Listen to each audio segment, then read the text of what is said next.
This recording is going to cover the phases of gastric secretion, and we break the gastric secretion phases into three.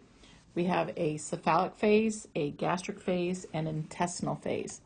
Now, the cephalic phase is triggered by you smelling food, you tasting food, just thinking about food. It triggers reflexes that result in contents or certain things in your stomach to be secreted. And it's completely mediated through your vagus nerve, cranial nerve number 10. And so it stimulates things such as the release of pepsinogen. I have pepsin written here, but pepsinogen is by the chief cells, hydrochloric acid from the parietal cells. You can even put mucus that's just preparing for material to come to your stomach. Now, the gastric phase is triggered when food actually enters your stomach, and this is going to be hands down the most important phase, contributes the most secretions, because it's going to know what's actually really in the stomach and what we need. So the food entering the stomach's the trigger, and it's going to, again, trigger the release of things like pepsin and hydrochloric acid and gastrin release, a number of different things. And so the mechanisms include like enteric reflexes. So these here is representing enteric neurons, and they can sense what's in the stomach, and that will trigger the release of pepsin, say if you have a lot of proteins in the stomach, and hydrochloric acid.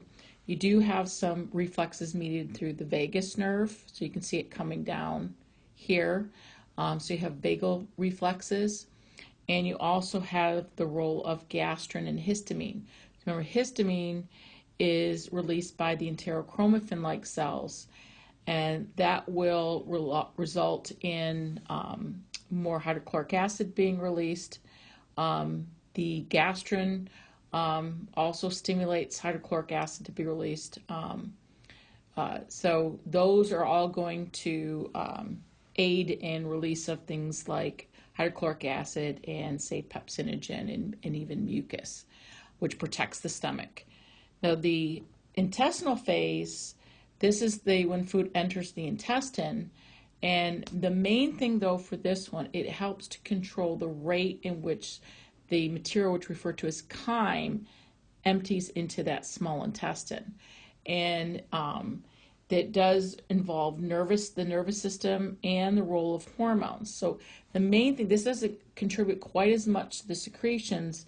It all depends on what's coming out of the stomach. A lot of times it's going to kind of end up resulting in slowing the rate of I should say, the emptying of the stomach contents.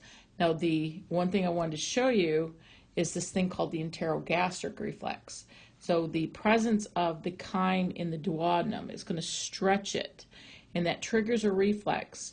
So you have sensory information going up through the vagus nerve, and because remember the vagus nerve is a mixed nerve, and through motor input, you're going to have these nerve impulses that come down, and that's going to kind of slow peristaltic movements in the stomach, and also result in kind of constriction of the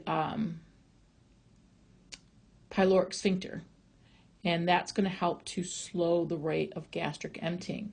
Now, the more the protein contents or more fat in the contents of the chyme, that will slow the rate of gastric emptying even more, because the release of hormones such as like secretin. Secretin is stimulated by the release of, if it's acidic, secretin is actually produced by the duodenum, and that will slow the rate of gastric emptying. Another thing that will happen is things like cholecystokinin or CCK. That is going to be produced by the intestinal wall too, and if you have a lot of fat or protein in the chyme, that will also help to slow the rate of the emptying of the stomach and inhibit some gastric secretions. Let's see. So the overall in the stomach, you've got starting the digestion of proteins because of the use of pepsin, and hydrochloric acid is what activated pepsinogen to pepsin, and hydrochloric acid also helps to denature proteins. Now, there's not a lot of absorption of anything here. You can have some drugs that are absorbed, like alcohol is absorbed there, but primarily the stomach is just starting some digestion of proteins. It's more of a holding tank. And then the most of digestion and absorption is actually going to take place in your small intestine. Let's see. Yeah, so we're going to leave it there. So this is all for this part of the control of gastric secretion.